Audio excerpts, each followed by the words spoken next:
my natural rhythms is to not be buried in stuff. All of a sudden then my Saturday becomes cleaning and organizing my house as opposed to sitting outside and nature journaling or going to the nearby lake or um spending more time growing some food or something like that. Whatever it might be for each of us. It's like when our possessions own us, one thing that I get curious about is how does it remove us from our sense of self in the natural world? Say more about that, how it removes us from our sense of self. I love where you're Yeah. going with this. Yeah, I think it's something, and I've noticed in my own life as I've gotten older and I've been in the same place now for 16 years and being in one place, it is easier to gather things than if you're moving like younger adulthood when I was moving more frequently, there was more of a purge cycle built in, and it sort of sometimes starts to feel like, okay, how much do I want my time to be spent vacuuming, dusting, cleaning, organizing, doing this, that, or the other? How much of my time do I want to spend picking out clothing as opposed to having a smaller number of pieces that I love, feel really good in, feel professional in, fit my lifestyle? So that I can just go right into my closet and not think, how much time do I wanna spend on these things, managing my things? Wow, how much of my precious time do I want to spend managing my things? That is powerful because time itself is an illusion, right? We have the present moment, and nobody knows beyond that present moment what they have. That is exactly it, and I think that it's like I think of that kind of concept, that very universal concept for all of us. None of us are getting out of this alive.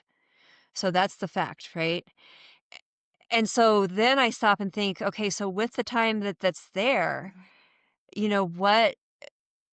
And because we don't know, and I mean, we've probably all lost people, and I know in the last couple of years, I've lost friends of mine that are my age, to sudden health issues that nobody knew were there, um, kind of on a dime, these 2 people, and I both of them, it hit me really hard, and I remember thinking, here I am focused so much on this or that or organizing this or the future. Why don't I go sit outside and appreciate that I am physically here on this earth today right now, and I'm gonna go enjoy even 20 minutes just being here on this earth today, right now, and not being owned by stuff, and then I think within that, there's a spectrum of where people fall, because I also know that part of some of my passions requires some stuff, like, I love art, I need some art supplies, a tiny house probably wouldn't work for me because I love having animals. I have a friend for whom a tiny house is perfect, so I think within that, we can also find our mirror in the natural world too. There are animals that, like, pikas here in Colorado that live at high elevation, they gather herbs and they store them in their rocks for the winter, and they have a little pantries, and and it works, and it's not the same as another species that maybe doesn't save anything, and we can ask ourselves, where on the spectrum of this do I fit that allows me to be in that authentic place with myself, but doesn't have me being overrun by things that don't fit my life anymore. And I think if we Yeah. look at the world around us, we find our mirrors there. You you mentioned animals again and the pika, and it made me think of the squirrel that you referred to just a little while ago. The squirrel that was, finding a lot of food in the leaves and storing some things and sometimes forgetting where he or she stored the food and then maybe a tree growing or something else happening. And often with our things, our beloved clutter, we'll tell ourselves, well, I can't just give this to a donation center. I have to give this to the right person. I have to find the right person. Months and years will go by while we store our things because we have this thought, which I believe is mind clutter, that I have to find the right person. And yes, it is always wonderful when you have that perfect thing for that person and it's just, and they're so excited. And Right. that is really, really fun.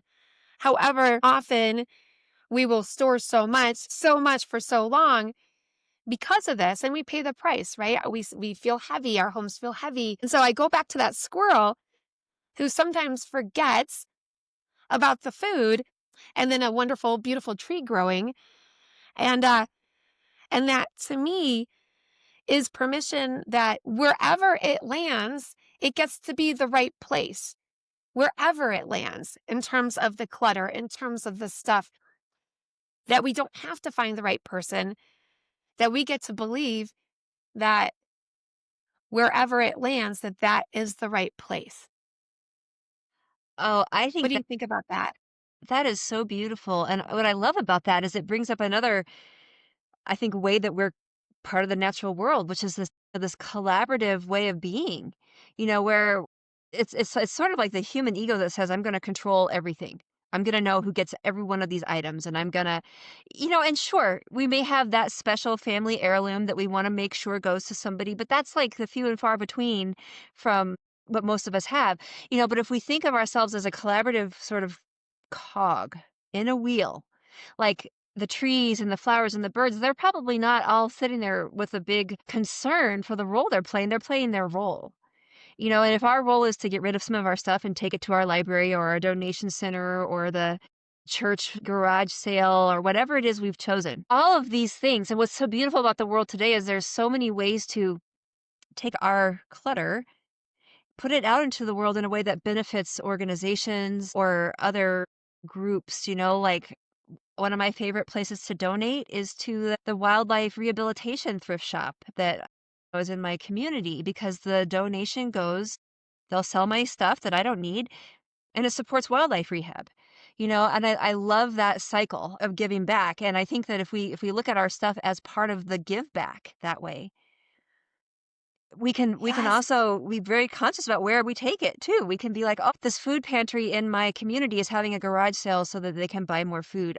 To That's 2 weeks from now. I'm gonna have a goal of having a carload to take to them before that sale. Like, that's how I kinda do it. I look at what are the things going on that I wanna use as my, and then they give me motivation, like, I need to have my books done by this date for the library, and it gives me a little bit of a boundary around what could go on for, like you said, years, because also a lot of us have a lot of other things that are really important.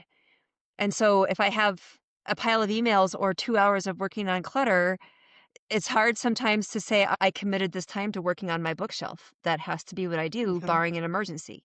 Email is not really an emergency. I have to get out of my own way there. So sometimes having the choice of, I want to support this fundraiser by this organization can be really helpful. And then it connects us to the natural world if we find those organizations or our communities. We're supporting the world that we're part of. Supporting the part of the world that we're part of. I think that's what you just said, supporting the world that we're part of. That Yeah. is a beautiful reframe, and it's permission to let go. Just let go, uh, and that it can feel right and light.